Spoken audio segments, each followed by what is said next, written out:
यह श्रीमद् भगवद गीता पूंचम अध्याय यथ मज कर्म संन्यास योग कथ कर आमत अर्जन देव वनान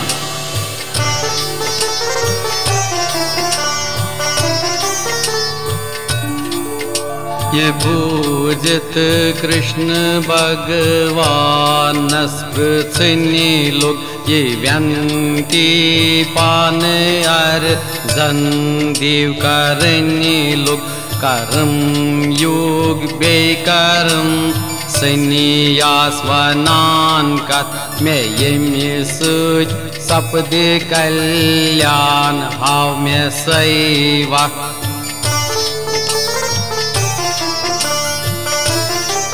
श्री भगवान वनान शिवै यम करान कल्याण देवान स्वपकान युस काये मन पेट तस्न जान ये मन मज याद थौ कर्म योग जान सहल साधुन अमी किन श्रेष्ठ ये जान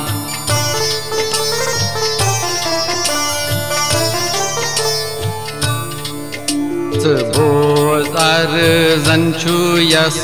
वर्षस्न दुष जा तमिस छुन लोभया कामन मनस का छु आसान मंद बाव ये मित्रो मुत बस सुजानुन कर्म संन्यास गंडन जानतास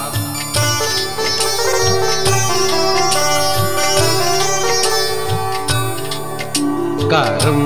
ज्ञान व्युंच मानान यमचे अनजान तजानन वल द्वशिवय हिवचे मानान द्वयौ मंज अखवथायुस कांरटान छुई अकी मंज द्वशिविन कुंद फल्लबान छुई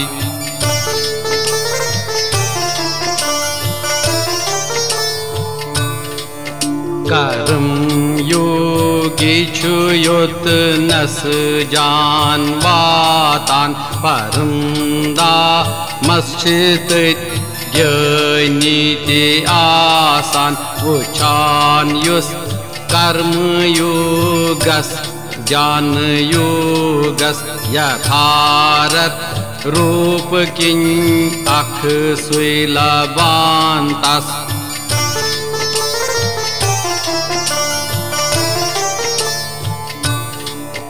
कर्म योगी छुतसी निश ब्रोट वातान संन्यास छुन कर्म योग रुस मेलान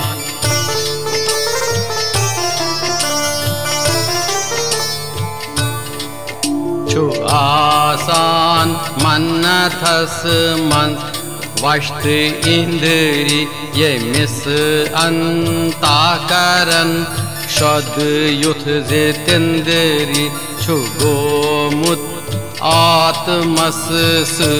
लीन आसान कर्म कर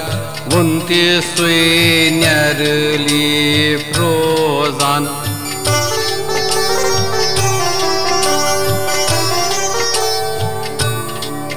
उछान बोजान ख्यवान यानिंद्रियासान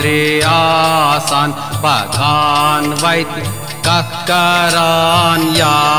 उच्छुमुचरान हेवान शाह के रटान के आशित्रावान लागान आशी उथी कुन आशी फेरान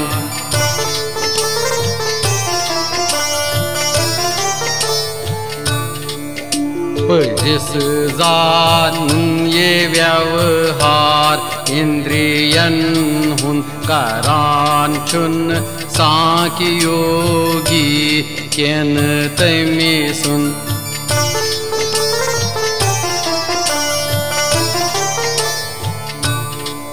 छु अर्पण युस करान सरी करम तस थवान छुन वाट न्यरलीप रूद पानस यथै पट पाप निश न्यरलीप छु रोजान जलस मन जन छु अक पम पोश आसान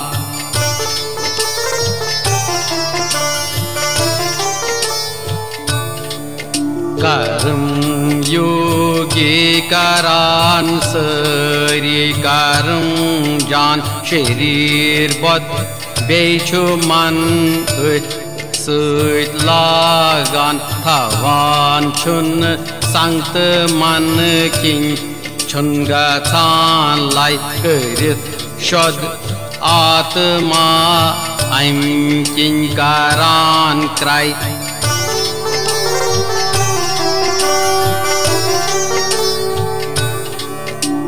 करान अर्पण छु भगवानस कर्म फल येवान शांति कर्म योगिस लबान बल फलस जागान छु यस रोजान छि ममता येवान सुई गंडन यस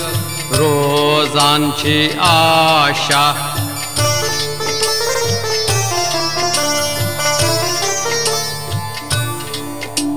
आसान सांख्य योगी आत्मवशीयुस बोधस परम सुख आनंद तुलुंचुस नवंदारन हिंदिस नगरस अंदर त्याग करान सरी कर्म मन किंचु बेलाग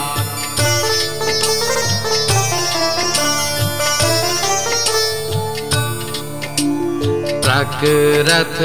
पान चलावान सोर व्यवहार दयन छुन कांसी जुत मुत तोर व्यस्तार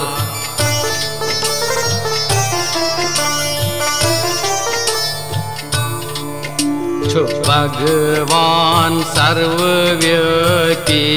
पाप पुण्य दूर छु ज्ञानस मुवलान सरसी करान सुर यथै पट वलन सार्यन मुह्येवान छु ये माया जाल सार्यन ज्ञानवान छु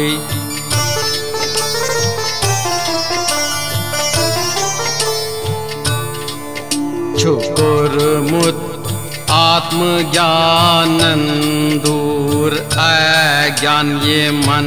हुन तिम छे भोगान स्वक्त कल्याण छुत्रावान सिरिय भगवान युत्पनुन गाश तिथै प्रजलान ये मन हुंद आत्म प्रकाश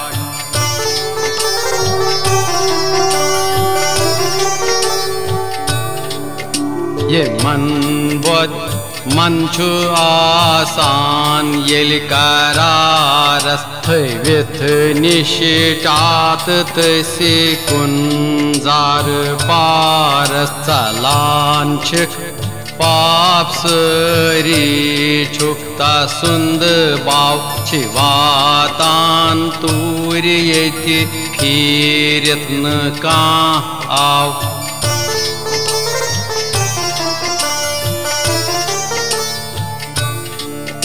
कुनी दृष्टि यथन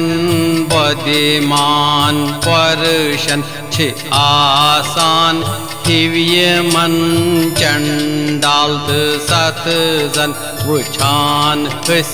तिस्त हुन्यस आत्मा सुई छे जानान काम देवन सुई बसित छुई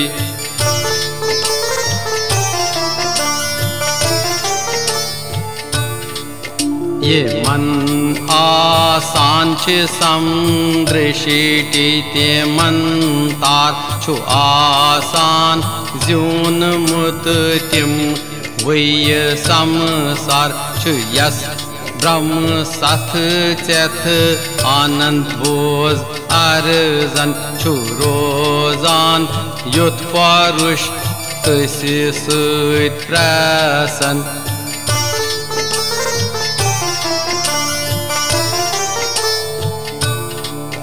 Lekviet preivun harish yus zan sapdan apreivun vati bront kun kien chindran te brahmas zan un vaidiman parishjan sithur ruzit laban sui ram sundthan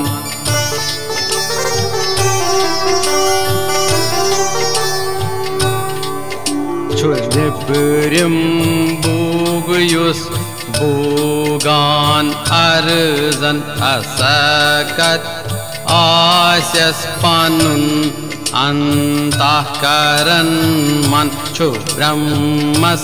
sutiyus adlin asan laban swak yatn khay chay zanti sapdan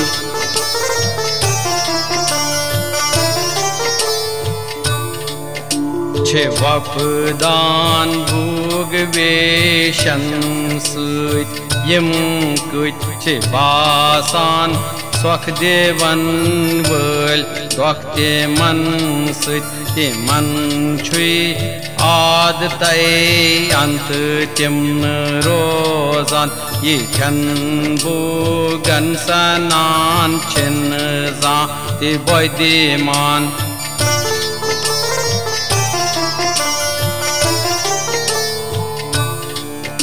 Shariras travn bronte yuskaran vashkaran krudast kamas pan yus khashvanantis boz yogi sui parush jan yat zag tas andar sui swakshu bugan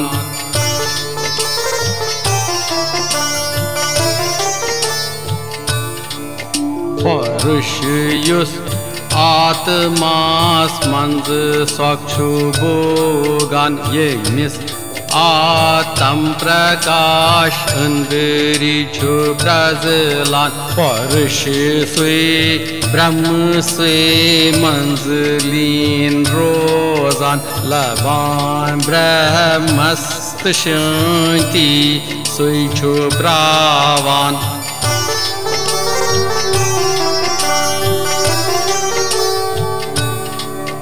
Choy asan papne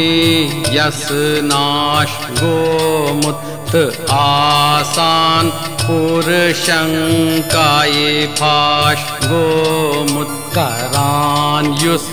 karluk hit kar bapat laban shanti chube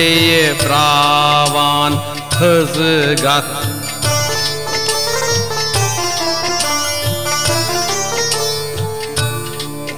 Ye mau asan chukur mut vashpanun man ratantal kam krudas pan sat zan parang shanti tsavapari vuchan zan panun atmati man nyat shant arzan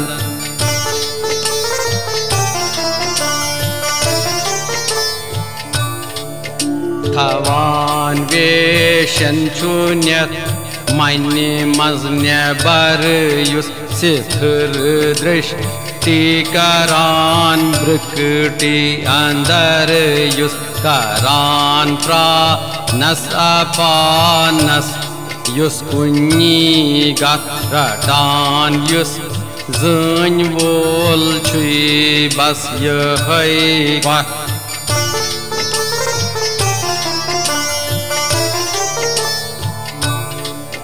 छे आसान मन बुद्धि इंद्री यमिस देर तमिस छुन मुक्त सपनस जान लगान तीर गसान यथ क्रोध तय बाई दूर छियस सुरोजान नेत सुखी मुक्ति बनान तस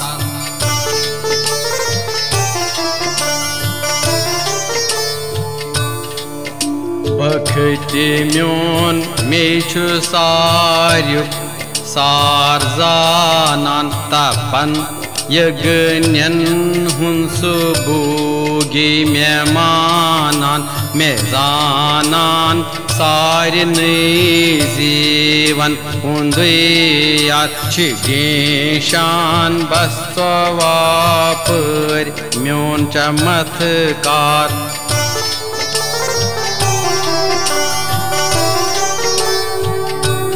यथ पठ वज श्रीमद् भगवद गीता रूपी उपनिषद तो ब्रह्म वेद्या योग शास्त्र किस भगवान कृष्णनिस तो अर्जुन देवनिस संवादस अंदर कर्म संन्यास योग नावच ये पूंचम अद्या अंत हरिओम तत्सत हरिओम तत्सत हरिओम तत्सत हरिओम।